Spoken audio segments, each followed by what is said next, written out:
DrMars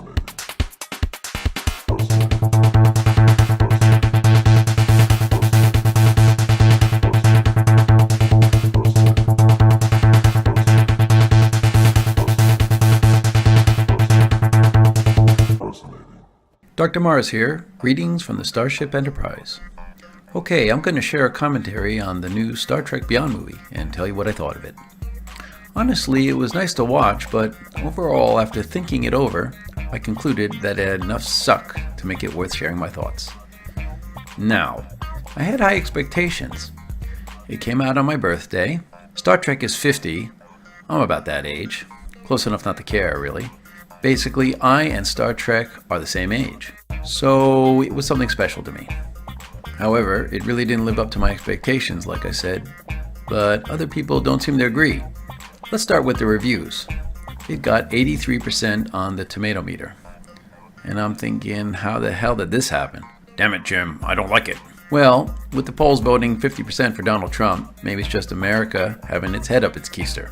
Who knows? What I do know is that this movie's rating is off kilter and should have been more like about 50%. And if it come out to be about 20 or 30%, that wouldn't have fazed me at all. But with a budget of over 180 million, which equates to 223 bars of gold-pressed latinum, it wouldn't be fair to say it's a horrible movie. But DrMars, what about the action? Okay, yes, there's enough action to keep one distracted. But maybe that's the problem. With so much nonsensical bullshit going on, most people don't realize until after they've left the theater that they've been had. Let's talk about how it distracts without any real content. It's got lots of whammies. Whammies. It's got the whammy factor down cold.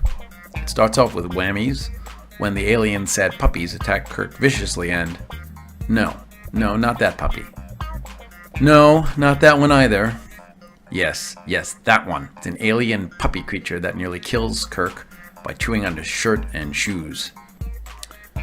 Then we're wowed with all sorts of cool CGI shots of the space station, which I do have to admit do look pretty cool, before the Sob Stories begin. And the Sob Stories are really all about the characters spilling rather meaningless drama on the audience. Kirk is bored and wants to quit. Spock and Uhura are breaking up. Actually, they kind of already broke up, it seems. Not breaking up. We have to guess what happened, I guess. I'm not sure if the audience cares. Let me be clear. On top of being all downers, all the problems at the start don't really elicit any emotions because I had no time to get caught up with the characters' life events. If anything, it just freaking depressed me. It was like watching the end of a show, wondering what happened during the show. So I think, how could they have written this?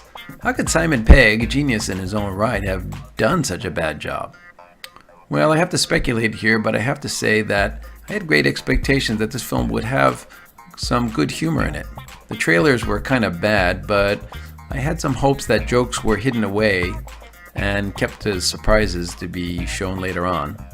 Alas, that never really happened. Maybe someone else changed this film from what Simon Pegg had envisioned. He did make a few comments, I think, alluding to this. Once again, who knows?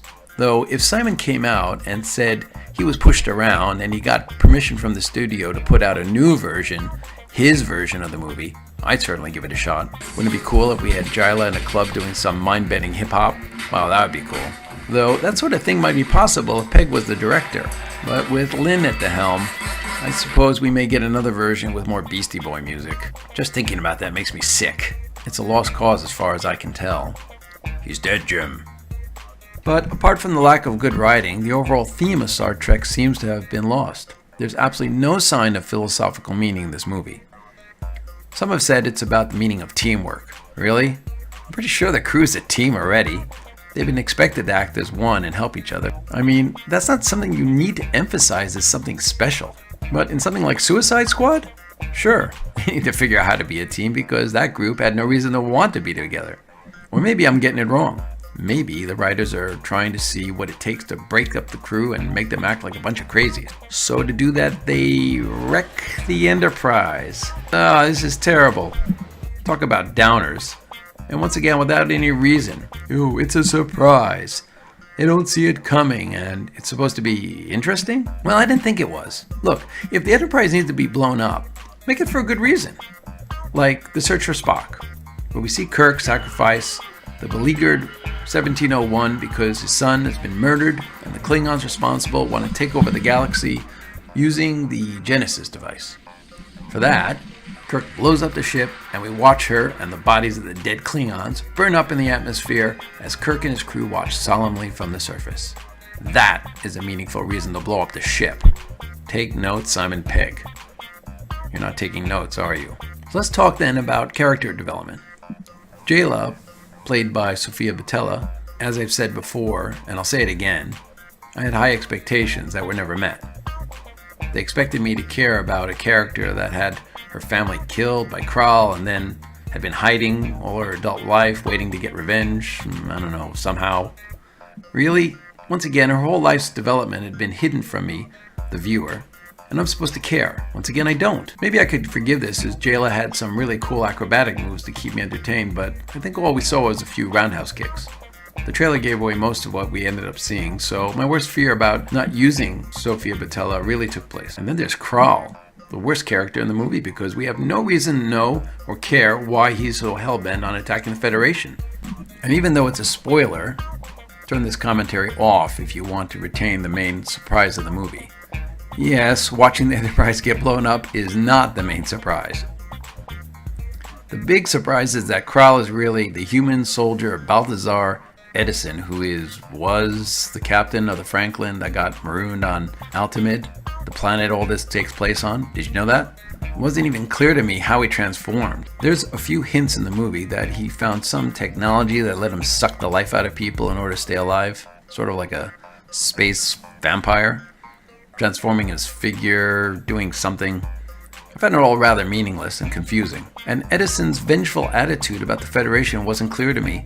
It came about because they didn't come to save him and his crew, I think. I don't know if I really buy that.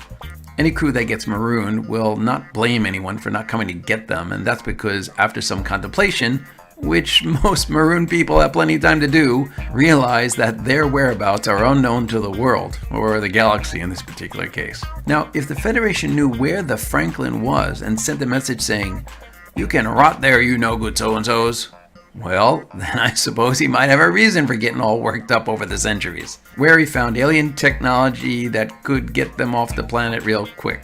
Right. This made no sense at all, and I just chalked it up to poor storytelling. But all the plot holes regarding Edison and his fate are just one of many. Plot holes abound in this movie, which really ticked me off because I think there are so many, the writers, if not Simon Pegg himself, seem to have zero respect for the intelligence of the audience. Where do I start? Motorcycles. Again with the motorcycles. Why on earth would Kirk's harebrained plan to drive around and bamboozle Krall with motorcycles have any effect at all? And Krall, who has technology that, must I remind you, can take out a Constitution-class starship, seemed to be unable to knock Kirk out flying around? And what about Krall's super soldier crew, drones, whatever they are? I find it interesting that there seem to be only a handful guarding the crew in the compound. How convenient they're not around to do much, well, guarding. They weren't even asleep, they just weren't there. Maybe they were taking a nap underground because taking out a Federation starship is hard work and they need to get some beauty sleep or whatever drones do on their time off. And then there's taking out the drone fleet using VHF radio playing the Beastie Boys. Oh my god, I don't even know how to begin. How about basic science? Like, radio waves are all over space, so why would this even make a difference other than the director wanting a reason to inject inappropriate music into a movie?